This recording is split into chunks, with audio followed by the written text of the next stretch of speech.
Only on 10, video of a would-be presidential assassin moving freely about your community.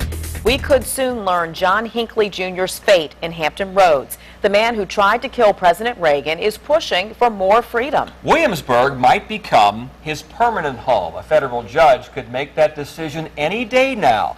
We first reported in February neighbors don't want Hinckley visiting for a longer period of time unsupervised. Well, today he could spend 10 days with his mother 12 times a year. She lives in the exclusive Kings Mill community. When Hinckley's not in Williamsburg, he's kept at St. Elizabeth's Hospital in Washington, D.C.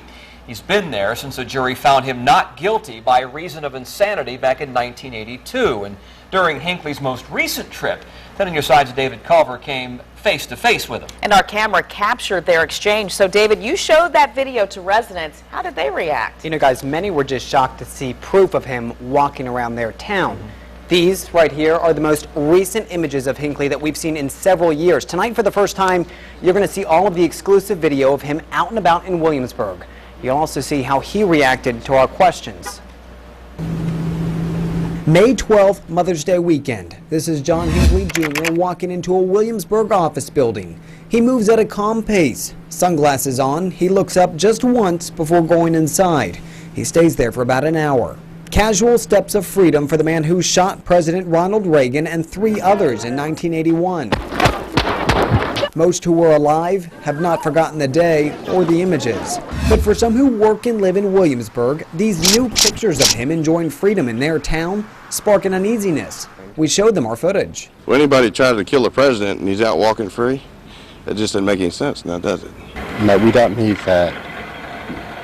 We don't need, not just this area, but any place where there's shown to be a risk. You shouldn't allow that to happen. Not everyone is bothered by Hinckley's presence. If I was here and he's walking across the street, I wouldn't particularly feel threatened. They should have no problem with him. Just let him do his own thing. Hinckley's visit started in 2006. A federal judge has granted him more time since. Secret Service reports have tracked Hinckley all over Williamsburg. He keeps a low profile. Hinckley has fallen into obscurity in a way that I don't think anyone in 1981 would have anticipated. Professor Felicia Flores has a background in criminal justice and psychology. She uses Hinckley as a case study in her classes. I mean, many people are institutionalized. Their symptoms do remit, and they are allowed back into the public, and they do quite well. But it isn't everyone. Professor Flores says there are no guarantees when it comes to predicting a patient's future mental health, and she warns we shouldn't discount concerned neighbors. Professor Flores says their anxiety can grow into something more serious. One doesn't have to actually be a victim of crime to suffer from post-traumatic stress disorder. Back outside Hinckley's appointment, we took the neighbors' worries directly to him. Reporter with 10 on your side. I have a few questions for you. Do you believe that you're safe to be in this community, that there's no concern? A lot of citizens have expressed concern. So do you think it's okay for you to be here? I'm just curious, sir. I mean, you understand your neighbor's concern, you understand their worry. Do you think it's okay for you to be here? Please. So you're not worried at all the fact that your neighbors don't want you around? Is that not something you think about? We showed the clip to Professor Flores. She says Hinckley showed great restraint. For the most part, his years at St. Elizabeth's and his years of supervised visitation have been years where he has had to show great restraint to get greater privileges. But that isn't to say that they haven't been without moments where he could not show restraint. Professor Flores cites an incident in 2000 when Hinckley briefly lost some of his privileges.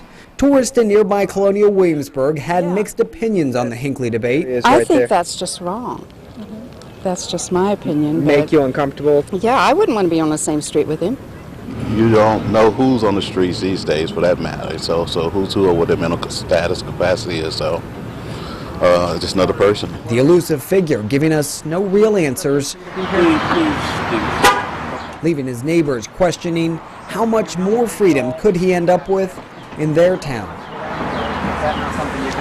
Once the federal judge rules on Hinckley's future in Williamsburg, we of course are going to pass along his decision. Meantime, we checked in with Pam, Michael, and Robert Camp. If you caught our report in February, You know, they were the first neighbors to speak out publicly against Hinckley's living unsupervised in Kings Mill.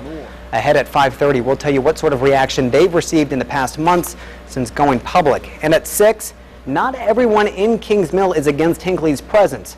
What one person familiar with the family wants you to know. Nicole, Tom?